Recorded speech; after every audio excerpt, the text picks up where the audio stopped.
Put it simply, when we stand as one, we're able to forge a better future for all. And that's what this new Trilateral is all about, in my view. Building a better future for people across the Indo-Pacific and, quite frankly, beyond, around the world. Biden also assured President Marcos and Japanese Prime Minister Fumio Kishida that the U.S. defense commitment to the Philippines and Japan is ironclad.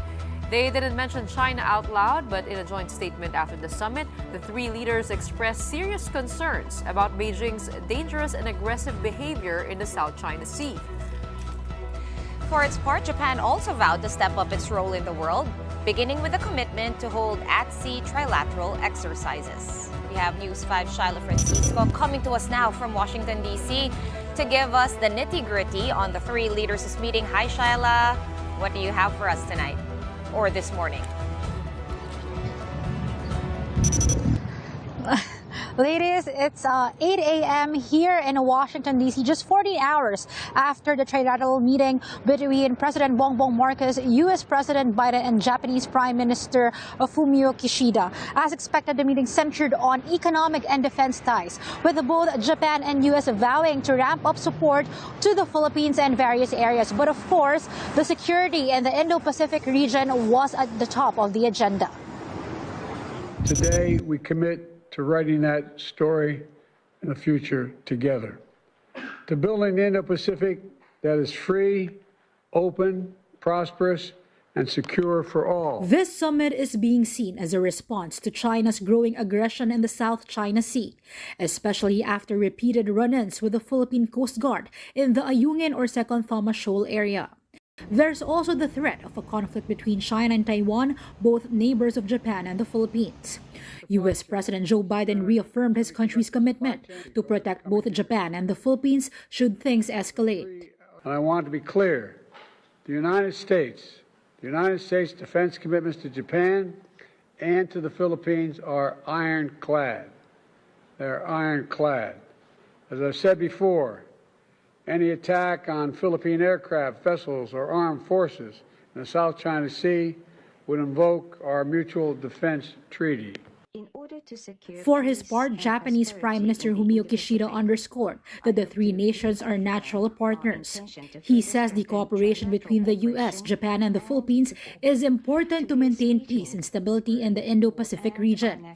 That is why in the joint statement signed by the three leaders, they expressed quote-unquote serious concerns about the People's Republic of China's dangerous and aggressive behavior in the South China Sea. They say they are also concerned by the militarization of reclaimed features and unlawful maritime claims in the disputed waters. To address these concerns, the three nations say they plan to conduct an at-sea trilateral exercise and other maritime activities in the Indo-Pacific to improve interoperability and advance maritime security and safety starting next year. The three nations will conduct combined Navy training, while Japan vowed to provide the Philippines 5 additional vessels. They also announced the launch of a humanitarian assistance and disaster response exercise, which could be integrated into other trilateral activities, including the next Balikatan in 2025. President Marcos said these are just the beginning. This meeting can be just a beginning. Facing the complex challenges of our time requires concerted efforts on everyone's part, a dedication to a common purpose, and an unwavering commitment to the rules-based international order.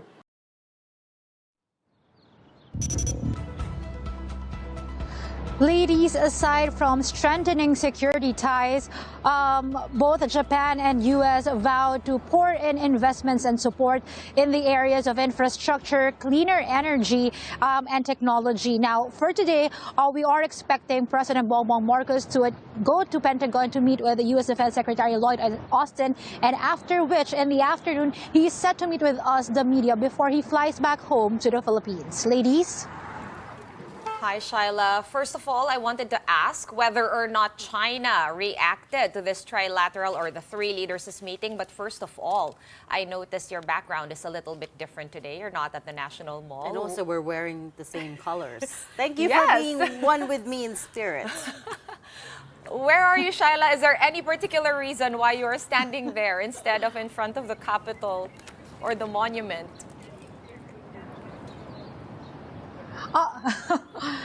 There's no specific reason why I chose to stand here. It's just that we want to show the capital in the background. But regarding your question, whether China reacted to the statements during the Trilateral summit, China says U.S. shouldn't interfere with matters involving China and the Philippines, and even with the mutual defense treaty, they won't be discriminated, or they won't be afraid by it. Okay. Shawn? Well, it's actually what they say all the time, no? This China, when it comes to these very statements. consistent. But I heard there were also protests held today outside the White House. Who were part of those protests?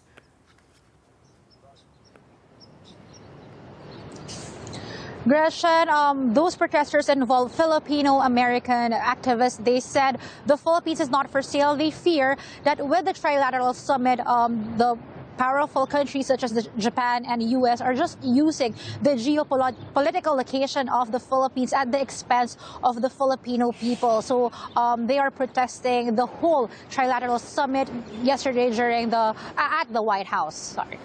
I thought the protests were the reason why you chose not to do this stand-upper by the White House. But I think, Gretch, you would want to read, was a statement. What other details do we know, Shai, about the joint maritime activities between the three nations? You mentioned that in passing earlier, but have they given out any more details on this? Well, for one, the joint maritime exercise and activities, they plan to start it next year. They also plan to conduct combined training, and they also want, for Japan at least, they plan to provide at least 5 vessels to the Philippines to ramp up defense in the West Philippine Sea. Apart from the trilateral meeting between the presidents, there was also a first trilateral commerce and industry meeting between their ministers. What happened there? Did they talk about the Luzon Economic Corridor alone, or is there anything else that was added to that? Yes, from what we got from Trade Secretary Alfredo Pascual, the whole meeting centered in on the Luzon Corridor, specifically the areas for investments for Japan and U.S., including infrastructure, agriculture, railroads, and ports. I'm very, very excited to see how that will pan out in this side of the Philippines. Go ahead, Shai.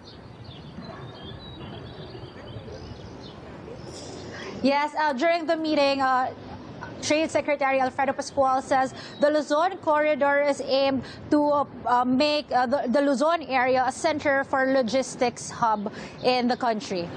Is that where the $100 billion investments will pour into?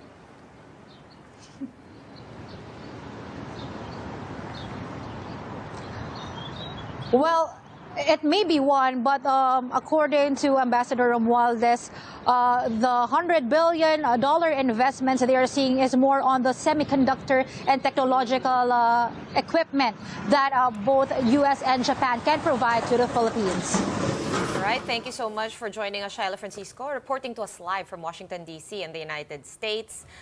Reg, before we go on, I would just like to read verbatim the Chinese embassy statement, which Shaila was talking about earlier. The United States is not a party to the South China Sea issue and is not in the position of interfering in issues between China and the Philippines. The recent tension in the South China Sea would not have occurred without the U.S. egging on the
While heads of state gathered in Washington, D.C. for that historic Trilateral summit, there was also a gathering over in the Scarborough Shoal of China's vessels. A satellite image shared by maritime security expert Ray Powell this morning shows that several Chinese Coast Guard and militia vessels are surrounding the Bajo de Masinloc. Using swarming tactics is not new for China, and the Philippines has acknowledged that more and more Chinese ships are expanding their surveillance in the West Philippine Sea. Philippine officials had earlier confirmed that there will be some adjustments in the conduct of resupply missions to avoid violent encounters with Chinese maritime forces.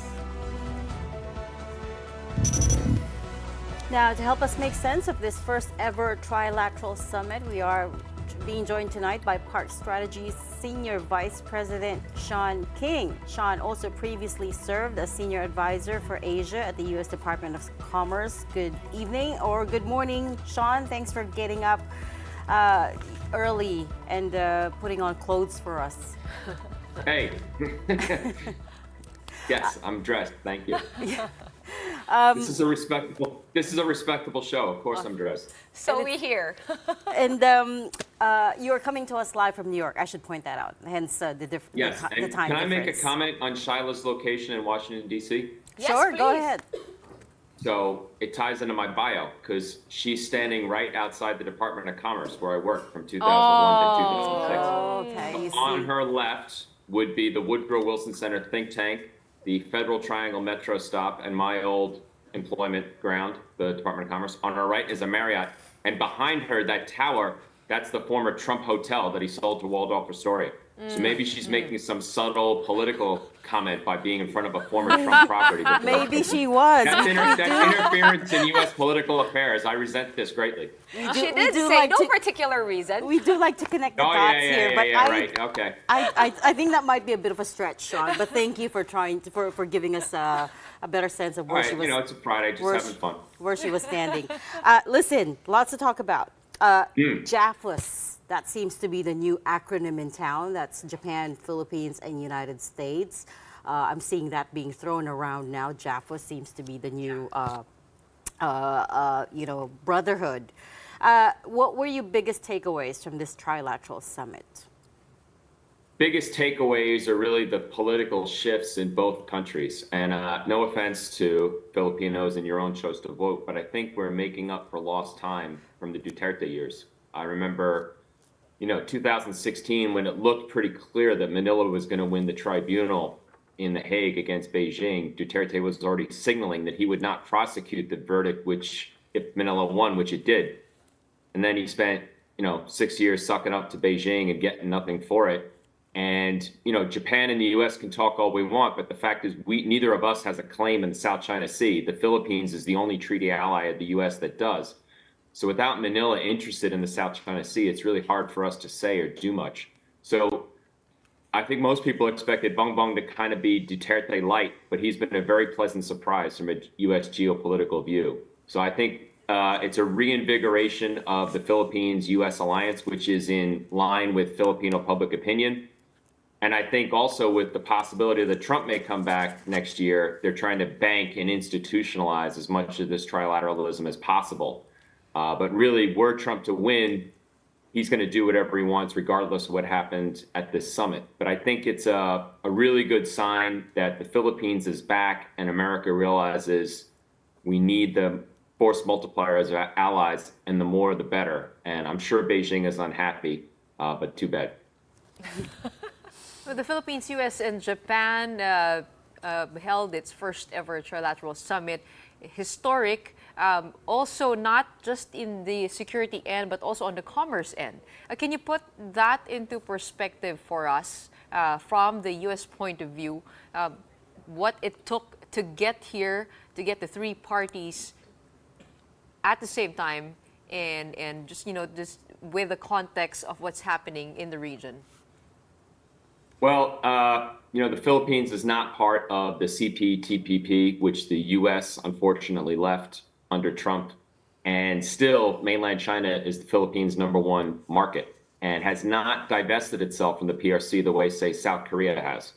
So there's this Indo-Pacific economic framework that the Biden administration has launched. I'm still not really sure what it's all about. If you can tell me, please do.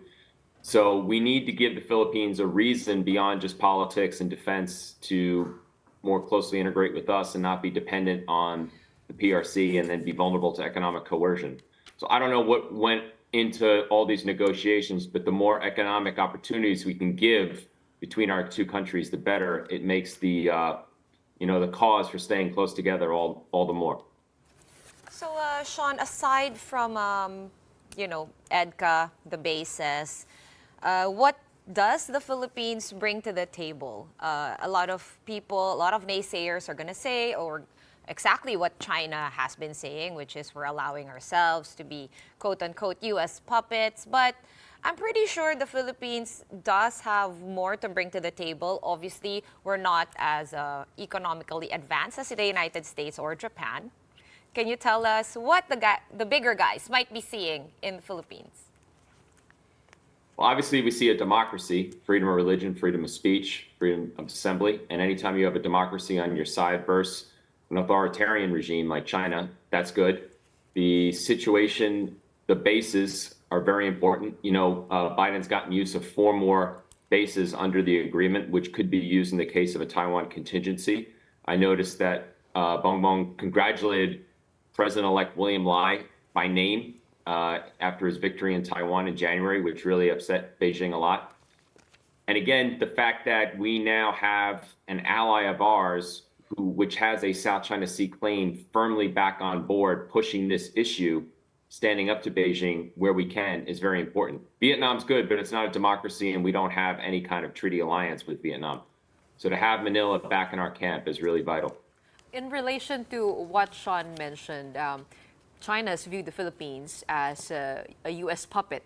But with Japan in the picture and on the table, does that bring some sort of parity and balance and respect to what these alliances actually stand for? How does China view Japan? Yeah. Right. The Philippines is no U.S. puppet. Its government is the product of its people's choice, as we saw during the Duterte years. If the Philippines were a U.S. puppet, it wouldn't have strayed so far from Washington under Rodrigo Duterte. It showed that the Philippines can do what it wants when it wants. But now you have a government that's more in line with Filipino public opinion.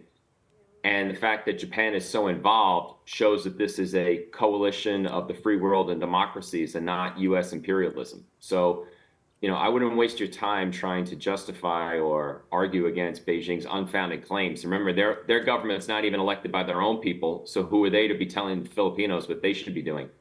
But I think the Duterte years show that the Philippines has agency, it does what it wants when it wants, and things are just going back to normal the way they always have been. The first thing you said was that this trilateral was also about banking as much of that relationship as possible before November. November, of course, you're coming up to dare we say, a milestone election, right? Is there concern? Are there worries on the ground that this might all go away if former President Trump takes office again? Yeah, that's a real concern. He's more focused, I think, on what's going on in Ukraine and NATO. Probably will harass a few allies on trade again, like he got out of TPP last time and then threatened to tear up the U.S.-Korea free trade agreement and renegotiate a NAFTA, which is now the USMCA. I don't think he has any particular animus against the Philippines. I don't think Bongbong's ever insulted him. So I think the Philippines is relatively safe, but I just wouldn't expect under a Trump presidency versus Biden the same focus on alliance and force multipliers and all being part of the same team. It would be more of a bilateral, individual, one-on-one relationship. So I wouldn't expect bad Manila-DC relations under a Trump presidency. I just wouldn't expect this collective approach, strength in numbers, the way Biden has taken. Especially since he doesn't necessarily see China as a threat. Sometimes he does, sometimes he doesn't. Sort of depends on the day, depends on the issue. And you never know what kind of relationship he'd have with Xi Jinping again, or Kim Jong-un for that matter, or whomever. So it's really up in the game. If I understood what Trump's going to do, I'd probably have better luck winning the lottery. So all I know is that it would be less allies focused than Biden is right now. Well, Shawn, in fairness to the United States, as consistent as China is with their statements, the U.S. has also been very consistent with reaffirming its quote-unquote ironclad commitment to the Philippines, its treaty partner. We've heard that a lot of times, but of course there is that worry that the United States is also, that it also has its fingers in a lot of different geopolitical issues around the world. We have Gaza, we have the Ukraine as well. Is the U.S. really spreading itself too thin? What are you seeing there? I don't think so. I'm no military expert, but there's no real peer competitor to the U.S. when it comes to defensive power, hardware, and also real-time war experience. So it is what it is, and these situations have come upon us. We're going to make the best of it, but I think the U.S. is in pretty good shape and can walk and chew gum at the same time, so I wouldn't worry. Okay. Over the past days, Japan has also expressed concern over the United States seeming self-doubt about its role in the world. And I'm curious to know what the internal reception to this trilateral is, and U.S. strengthening its ties in the Indo-Pacific, even as they are involved in other conflicts around the world. What have the pundits been saying?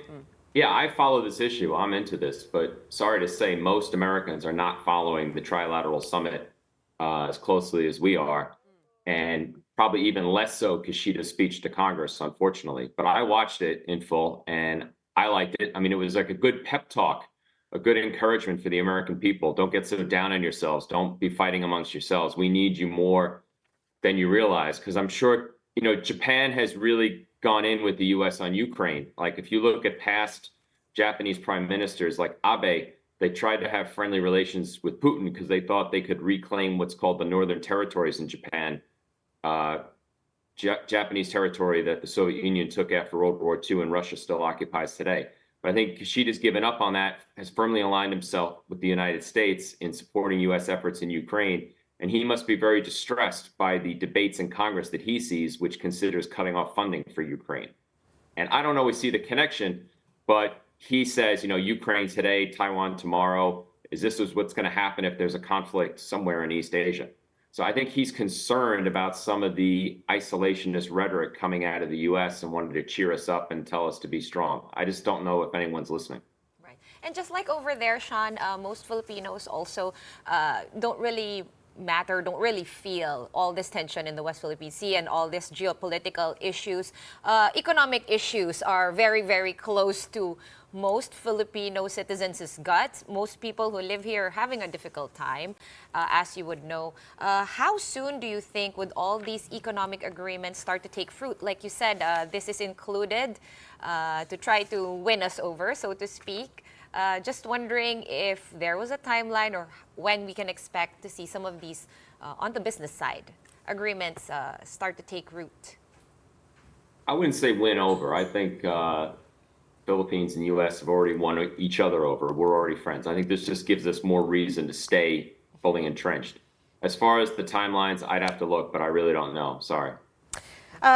Shawn, just very quickly, on last note, you talked about institutionalizing commitments from this trilateral as well.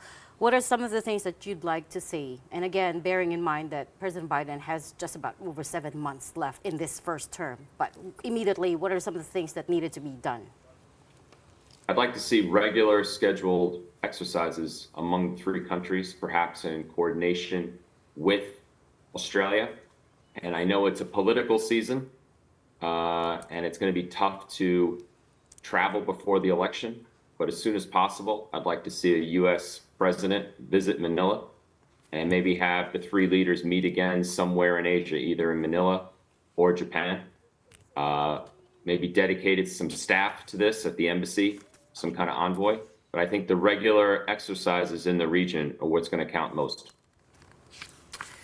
visit by President Biden during campaign period. That might be a big ask. No, but no, not I said a president. A president. I said a president. Oh, a president. So- Okay, any president. president. But not during Yes. campaign period, I guess. That's It'll be very tough. Bit of Yeah, I a- think he'll be going to Pennsylvania and Wisconsin a lot more than the exactly. Philippines. They have to win first. That's a really big ask for him That's to a come stretch. all the way here, right?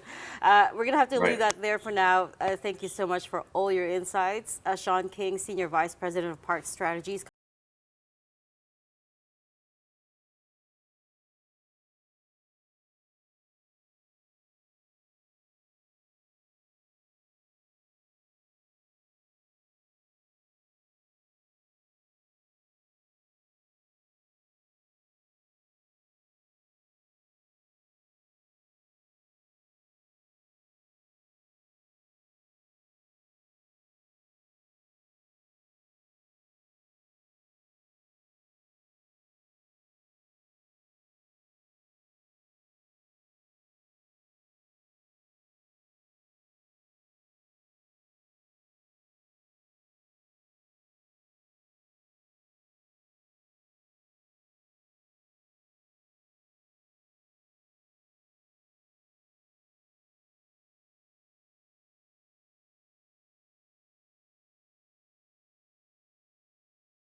Current external stance and military actions present unprecedented and the greatest strategic challenge, not only to the peace and security of Japan, but to the peace and stability of international community at large. Although the world looks to your leadership, the U.S. should not be expected to do it all unaided and on your own.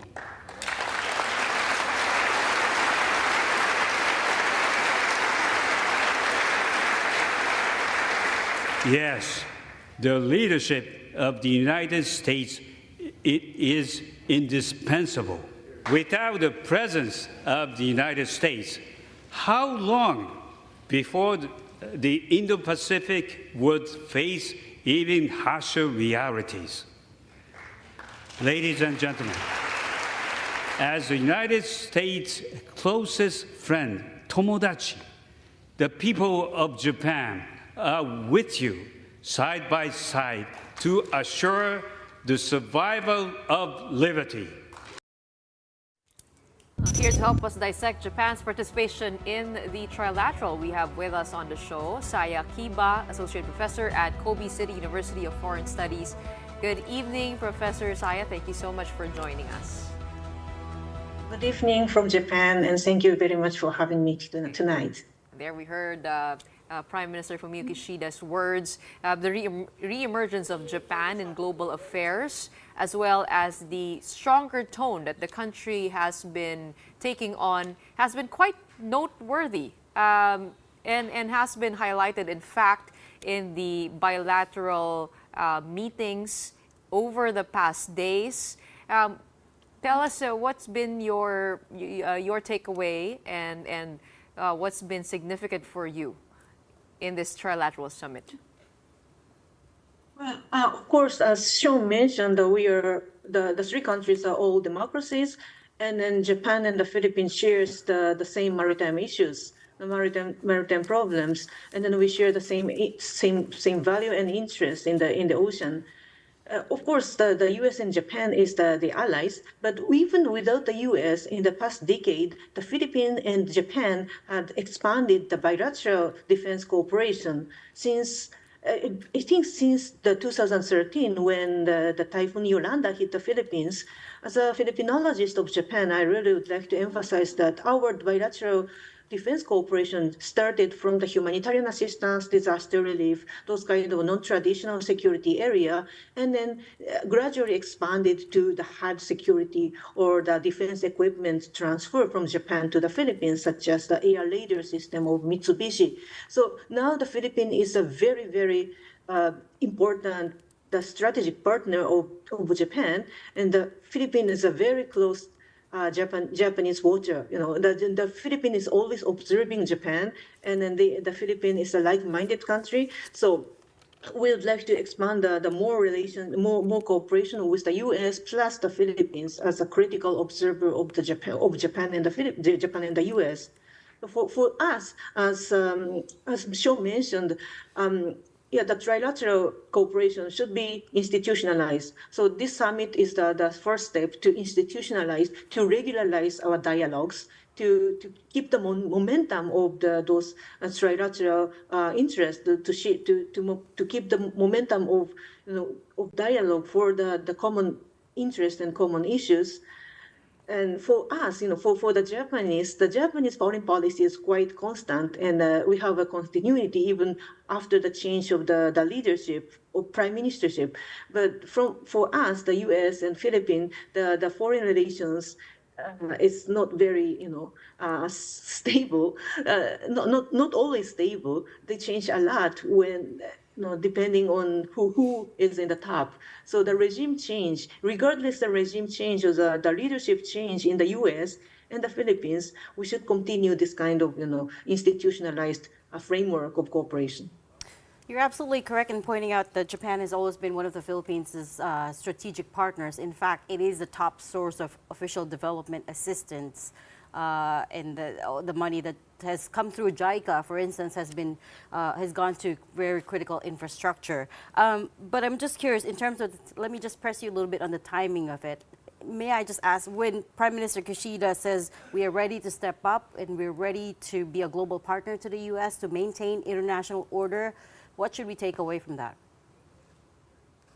Well, obviously we observe the changing roles of the U.S. in the past decade. So the role of the U.S. is in a global society is changing. So more allies of the U.S., not only Japan, but Australia, the other countries, try to support the U.S. through the hub and spokes kind of dialogue. So that is why the Prime Minister Kishida, before the Trilateral Summit, in his speech in the U.S. Parliament, he emphasized that Japan is already standing shoulder to shoulder with the U.S. and the U.S. is not alone. So we are, Japan is always with you. So that's very strong message that he had to mention in that stage. So, before, I think it's similar in the Philippines, as an ally of the asymmetric military alliance, Japanese people sometimes thought that, okay, the U.S. is always forcing us. The U.S. is one-sidedly defending us, but it's not that time. So we are already in the new era that the Philippines and Japan, all the allies and the partners of the United States are helping the U.S. side by side, and then to maintain the international order. So we can do something together with the U.S. The U.S. is not forcing us. We are not the puppet of the U.S. We can do together with the U.S. for the rule making. Right.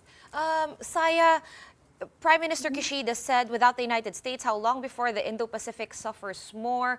So we can really see that in his statements, which are very strong. Ideologically, we are all democracies, just as our previous guest, Shawn King, has said.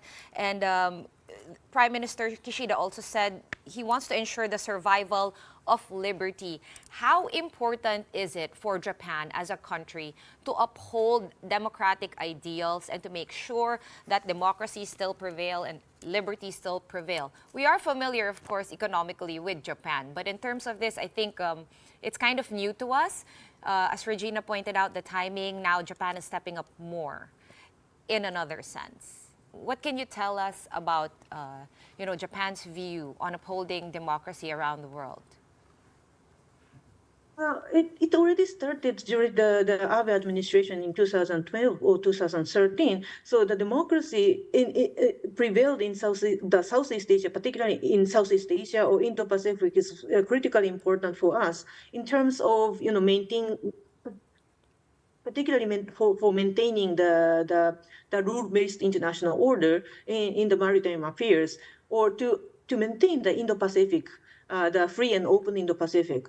No, with the Philippines, actually, the Japanese government used the word of democracy, but we're still very keen to the other countries. Yeah? So with the other ASEAN countries, we prefer to use the word of the free and open, freeness, free and open Indo-Pacific, or openness, or rule-based order. So not necessarily the democracy, but what is important is to maintain the ocean or the public sea as public and open, and then to maintain the peace and order, or peace and stability, peace and prosperity in the maritime affairs in the region.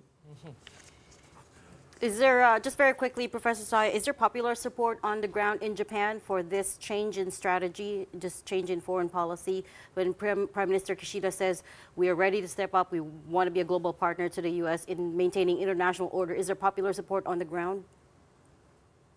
Well, just same as the U.S., not many, the ordinary people are interested in those kind of things. It's more critical, it's more technical, and not many people are actually keen on that. However, when you observe the long perspectives, the longer period of time since the start of the second Abe administration in 2013, the Japanese population is gradually getting more tolerant to the Japanese proactive role in the Pacific, or closer alliance with the United States, burden sharing with the United States. We have to do something more. So that enhanced the repeated legal change, the legal institutionalization in the past few years. So I cannot say that this Trilateral Summit or this Kishida's speech is publicly accepted or supported by the Japanese nationals. But when you see the past decade, Japanese public opinion is changing. It's really changing. And then we are more tolerant to the alliance management. All right, thank you so much for sharing with us your thoughts tonight coming over from Japan. We have Saya Kiba, Associate Professor at Kobe City University of Foreign Studies.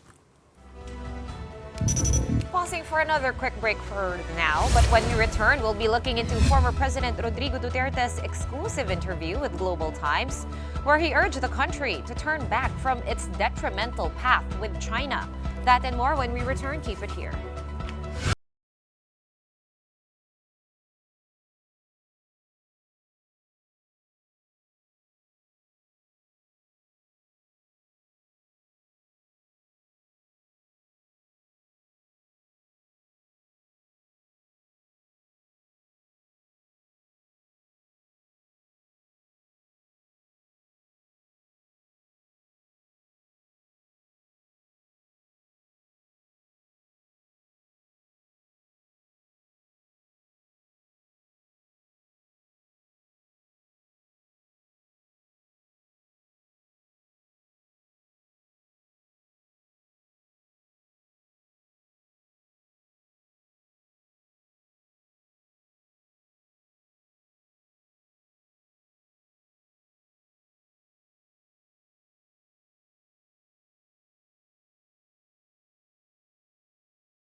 China, although he admits agreeing to a status quo in the West Philippine Sea.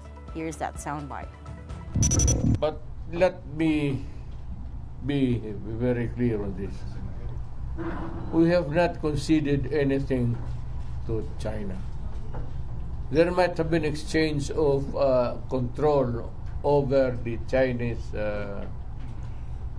Sea. Pero those were really territorial in nature. At itong biglang gentleman's agreement with Xi Jinping, nobody but nobody in the Philippines today, either the Supreme Court, the Presidency, or Congress, can concede anything about territories. Hindi gawain ng presidente yan. The only thing I remember was that status quo. That's the word, na walang galawan. No movement, no armed patrols there, as is where is. Para walang magkagulo. Hindi tayo magkagulo. I assure you that if it was a gentleman's agreement, it would always have been an agreement that would keep the peace in the South China Sea. Duterte also warned Marcos against repairing the crumbling warship BRP Sierra Madre. Kaya ito sabi ko kay Marcos, stop complaining and expounding on it. Do it and repair. Yan ang sasabi ko sa kanila. I challenge them na sila man na sa gobyerno ngayon, di i-repair nila at gumawa sila doon ng mga bahay-bahay kung saan. If they are really ready for that. Gawain na nila ngayon gusto nilang gawin. I-patrol na nila yung Philippine Navy, the gray ships, and let us see what happens. Now, just as vocal is the Chinese Foreign Ministry, which has been calling on the Philippines to follow through with its supposed promises and stop provocations in disputed waters. China's Foreign Ministry spokesperson, Mao Ning, said the current situation in the Renaijiao or Ayungin Shoal is because of the Philippines breaking its promise to tow away the BRP Sierra Madre. Mao also points out that the Philippines' denial of the existence of a gentleman's agreement under the Duterte administration. Whether or not there was any gentleman's agreement, retired Senior Associate Justice Antonio Carpio says that agreeing to keep the BRP Sierra Madre ill-maintained is just as dangerous. Pumayag siya, hindi natin supplyan hindi natin i-repair ang Sierra Madre. Ang pwedeng dalay lang doon, tubig at pagkain. Lulubog yun. Kasi rusty na, kalawang na. Pag lumubog yun, nawala na tayo, papasok ng China. Parang binigay niya na yung Ayungin Shoal sa China, yung agreement na yun. That's the effect of that agreement. Kung mawala yung Sierra Madre, lumubog yun, wala na. We don't have an outpost anymore. We cannot protect Ayungin Shoal. Ang gagawin ng China, sila na papasok sa Ayungin Shoal.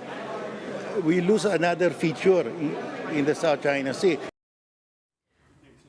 Moving on to other news and in the world of sports, the Philippine Olympics Committee held its first press briefing earlier today in preparation for the